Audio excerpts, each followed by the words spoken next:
सभी को नमस्कार। पॉलिटिकल साइंस की 12वीं कक्षा में हम आज चर्चा करेंगे पाठ 5 कांग्रेस प्रणाली, चुनौतियां और पुनर्स्थापना। और आज हम करेंगे इसके शॉर्ट क्वेश्चनों पर डिस्कशन। तो सबसे पहले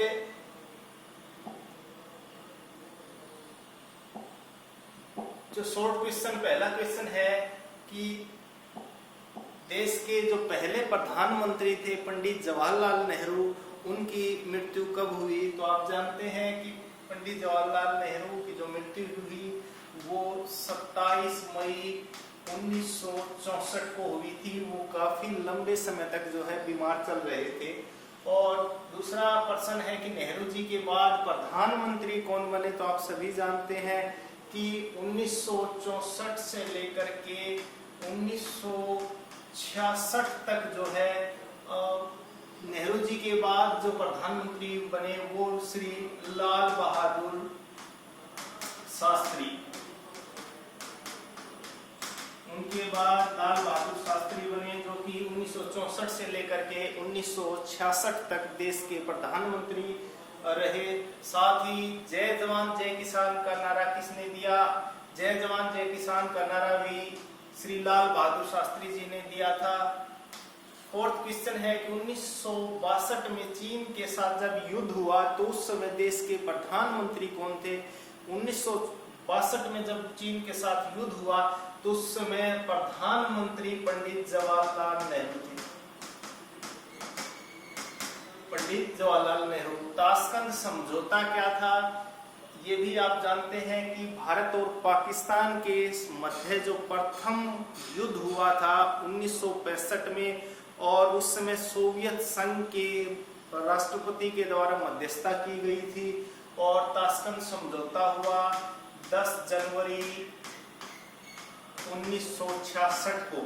तो 10 जनवरी 1966 को हुआ। साथ ही श्री लाल बहादुर जी की मृत्यु भी उसी रात को हुई, जब 10 जनवरी 1966 को ये समझौता हुआ था। उसी रात को श्री लाल बहादुर शास्त्री जी की भी मृत्यु हो गई थी। ताशकंद समझौते पर किसने हस्ताक्षर किए? तो भारत की ओर से प्रधानमंत्री लाल बहादुर शास्त्री और पाकिस्तान के जो है राष्ट्रपति अयूब खान ने उस पर हस्ताक्षर किए।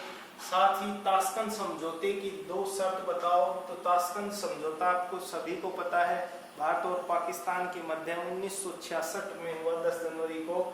और उसकी मुख्य बातें यही थी कि 5 फरवरी तक युद्ध से पहले वाली स्थिति तक जो है दोनों देश जाएंगे, उनकी सेनाएं, और साथ ही दोनों देशों के मध्य व्यापारिक संबंध स्थापित करेंगे। और एक और महत्वपूर्ण समझौता यही था कि दोनों देश आंतरिक मामलों में हस्तक्षेप नहीं करेंगे।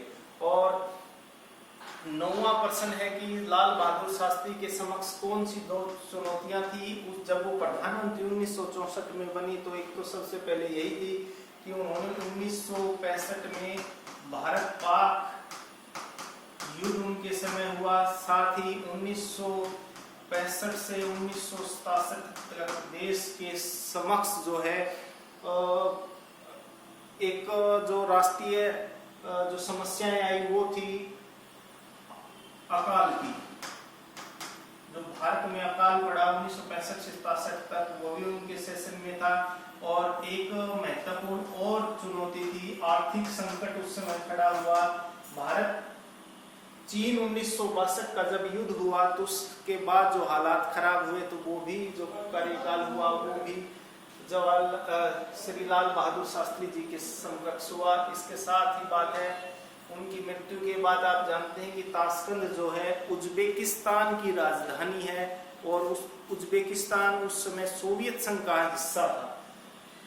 क्योंकि दोनों देशों के मध्य सोवियत संघ ने ही जो है मध्यस्थता की थी, इसीलिए ताशकंद में ये समझौता हुआ था, इसलिए इसको ताशकंद समझौते के नाम से जानते हैं।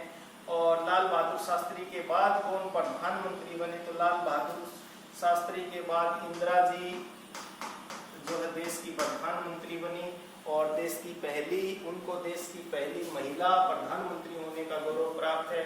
साथ में इंदिरा गांधी कौन थी? तो इंदिरा गांधी देश की पहली महिला प्रधानमंत्री और श्री जवाहरलाल नेहरू की पुत्री थी। 12वां प्रश्न है कि इंदिरा गांधी का जो है प्रधानमंत्री पद के लिए किसके साथ प्रतिस्पर्धा थी, तो उनका मुकाबला था 1966 में मोरारजी देसाई के साथ। हालांकि बाद में मामला सुलट गया था और मोरारजी देसाई को उप प्रधानमंत्री और वित्त मंत्रालय दिया गया। चौथा आम चुनाव कब हुआ, तो चौथा आम चुनाव 1967 में हुआ। चौथे आम चुनाव में कांग्रेस को कितनी सीटें मिली, तो ये चौथा आम चुनाव एक ऐसा आम चुनाव था जिसमें पहली बार कांग्रेस को लगा था कि उनके हाथ से लगातार मतदाताओं के ऊपर पकड़ जो है वो फिसल रही है। उनको उस आम चुनाव में कांग्रेस को केवल 283 सीटें मिली, इससे पहले उनको 350 प्लस सीटें मिल रही थी। वो चौथे आम चुनाव में 283 आ गई। और चौथे आम चुनाव में कांग्रेस को जो सीट चौथे आम चुनाव में कांग्रेस को सीट मिली 283। और चौथा आम चुनाव कितने सीटों के लिए हुआ, तो ये हुआ जो है 520 सीटों के लिए चुनाव हुआ था।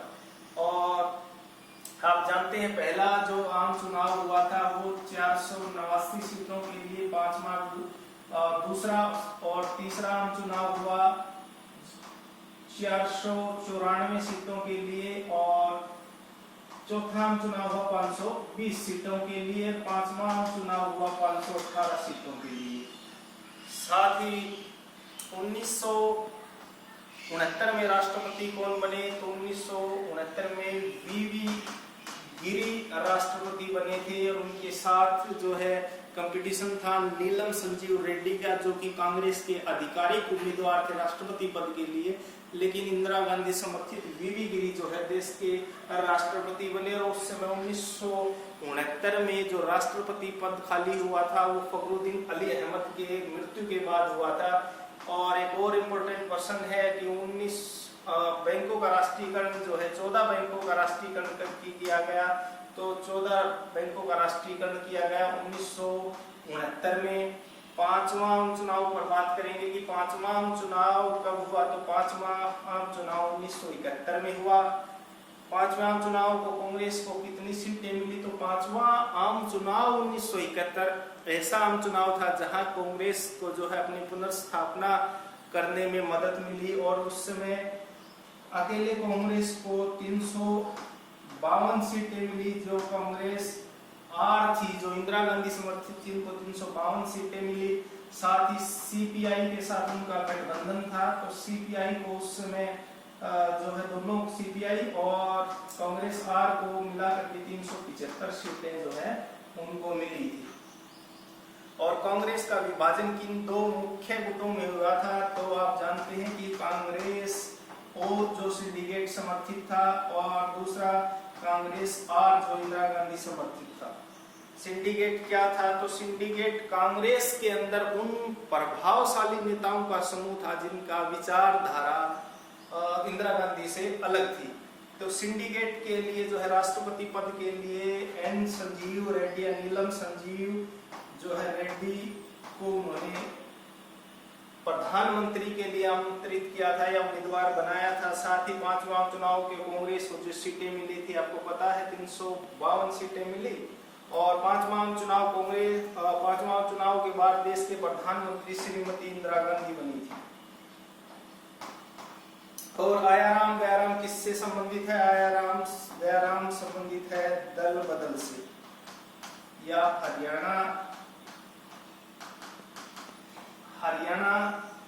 विधानसभा से भी संबंधित आप बता सकते हैं, बाकी ये दल बदल से संबंधित थे। तो ये महत्वपूर्ण जो टॉपिक थे इसमें लेसन 5 कांग्रेस प्रणाली चुनौतियां और पुनर्स्थापना ज्यादातर इसी में ही आ जाता है।